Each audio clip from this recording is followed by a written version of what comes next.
One is, and there were two issues that Senator Reid raised earlier that I thought were quite appropriate. One, I want to associate with myself with his comments around the concerns at OTS making policy about acquiring banks. But the second, and I know Senator Mint and others have raised this issue about funds coming back, and one of the questions you're going to soon have to confront are the questions of the value of the warrants. And my concern is, as you take back as these banks try to rush to the window to repay, and you've already seen, you've indicated some small banks have already done it, some of the 19 are anxious to do it. My hope would be that rather than having a policy that's kind of one-off, and clearly you have to evaluate not taking back the money too quick if the bank's going to get itself back into trouble down the road. But my hope would be, is particularly as we evaluate the warrant policy, that you've got a macro policy here that says, is our goal at the end of the day to get back 90 cents on the dollar, 95 cents on the dollar, 100 cents on the dollar, but some macro approach that's going to say, here's what we, the Congress and the American people, can expect back from these Tarp investments. Yeah, I think that you're raising an important issue, and I want to think about it a little bit before I come and explain to you what the policy is. But I think that, in general, our objective will be to sell these warrants as quickly as we can. We think that's probably going to be the best way to maximize value. And we've got a carefully designed program in place to make sure we're getting the best price for those warrants as possible.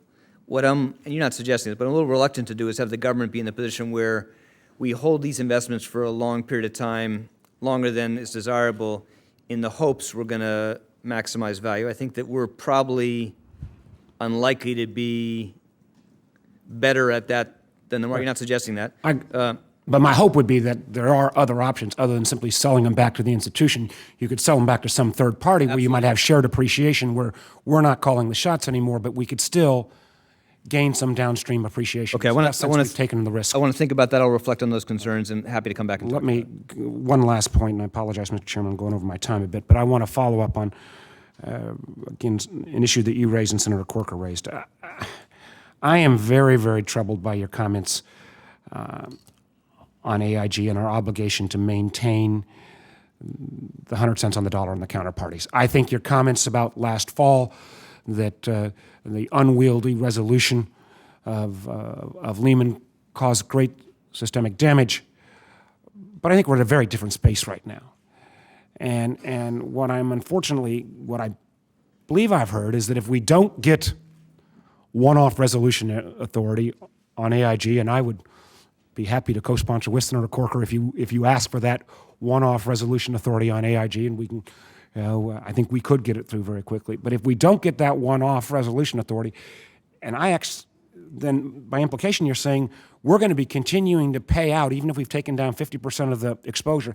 The balance of that 50% of the exposure on these counterparties still at 100 cents on the dollar. And candidly, I just don't believe that the reaction to the market would be so traumatic at this point if we sent out warning signals that, hey, we are thinking about not paying off 100 cents on the dollar on these counterparty obligations because everybody's taking haircuts on the AIG situation, and the notion that it's going to somehow affect the ability to get best value for the remaining insurance companies and all of the other challenges we've got with AIG, I just don't buy. So I hope you'll either challenge us to do that one-off with the AIG or think differently about the implication, which, and correct me if I'm wrong, that otherwise we're stuck with paying off 100 cents on the dollar on all these counterparties for as long as we're in AIG. Very much welcome the chance to work with this committee on passing resolution authority as quickly as possible. Everything we do in AIG going forward, we're going to try to balance what we think is the best way to reduce risk to the taxpayer over time, at least potential damage to the financial system as a whole. It is a incredibly difficult balance. And it is very hard to know if we're going to get that balance right. But we kind of had a good experience with what happens when people got that balance wrong. Or general. Yeah. But that balance at that point was in a moment of crisis. World is different today. But again, many people would have said what you said. You didn't say it at the time, but many people would have said what you just said in March of 2008, in August of 2008, in September of 2008, and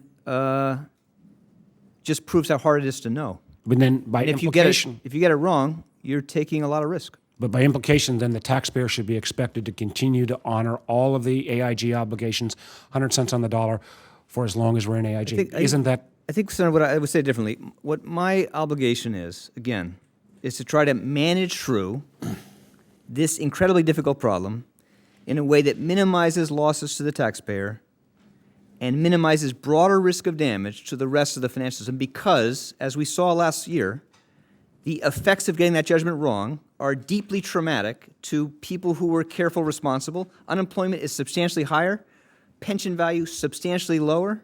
Businesses failed across the country in part because people got that balance wrong. And I do not want, my obligation is not to protect the counterparties of AIG. I would not give a penny to AIG to protect the counterparties of AIG. What I care about is trying to make sure that we reduce the risk of loss to the taxpayer and we reduce the risk of avoidable damage to the fabric of confidence in our financial system because of the effect that has on pension values, again, on business viability, on the cost of credit, on the ability to put your kid through college, on the viability of a business in Main Street, on level of unemployment. And I know that that connection seems remote, hard to appreciate, cannot be certain we're getting that balance right. But again, look at what happened when reasonably careful people got that balance wrong. We all acknowledge we're in the 100-year flood.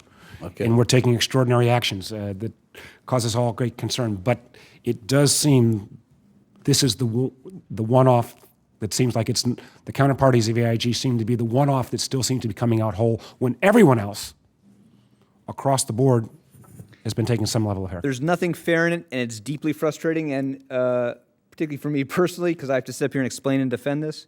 But again, what my obligation is to try to make sure we get that balance right. And if I felt there was a better way, and I will come up to explain it, and I will support it. Senator, thank you. We have to move Sorry on. about